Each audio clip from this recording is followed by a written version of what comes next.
พิธีมอบรับที่หัวหน้าคณะสมาชิกสภาประชาชนนครหลวงจันทร์ประจำเขตเลือกตั้งที่ 7 เมืองหาดทรายฟงพร้อมเดียวกันนี้ก็มีการประกาศกงจักการจัดตั้งบุคลากรของโครงการดังกล่าวอีกด้วย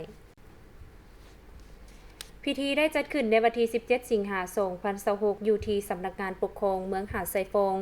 โดยการเข้าร่วมของท่านณคเษนศรีหาราชรองประธานสภาประชาชนนครหลวงจันทร์มีการจัดตั้งตาแสงและบ้านเข้าร่วม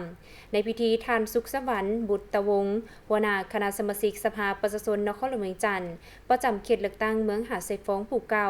ทั้งเป็นประธานคณะกวดการพรรคประธานองค์การกวดการรัฐเมืองหาดทรายฟงได้ขึ้นรายงานการเคลื่อนไหวการจัดตั้งปฏิบัติเวียกงานโดยย่อตลอดระยะที่ผ่านมาปฏิบัติหน้าที่ร่วมกับคณะที่ผ่านมาพร้อมทั้งได้กล่าวลาหน้าที่ออกพักการรับอุดหนุนบำนาญตามระเบียบกฎหมายของรัฐกร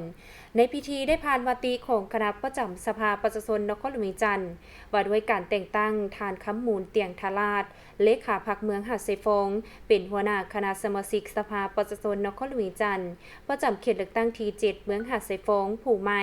พร้อมนี้ยังได้รับฮ้องเอาการเสนอแต่งตั้งทานสอนประสิทธิ์สุวรรณเมือง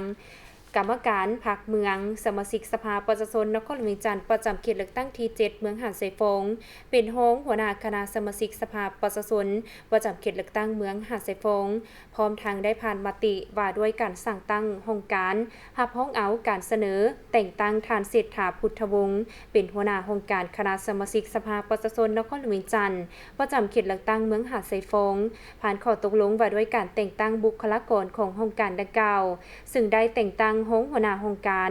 ฮ้องหัวหน้าหน่วยงานและพนักงานวิชาการจากนั้นในพิธีก็ได้รับฟังการโอ้ล้มของคณะประธานโดยยกให้เห็นภาระบทบาทหน้าที่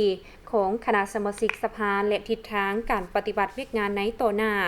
ตอนท้ายพิธีก็ได้มีการเปิดป้ายโครงการคณะสมาชิกสภาประชาชนนครหลวงจันทร์ประจำเขตเลือกตั้งที่ 7 เมืองหาดทรายฟงอย่างเป็นทางการกันด้วย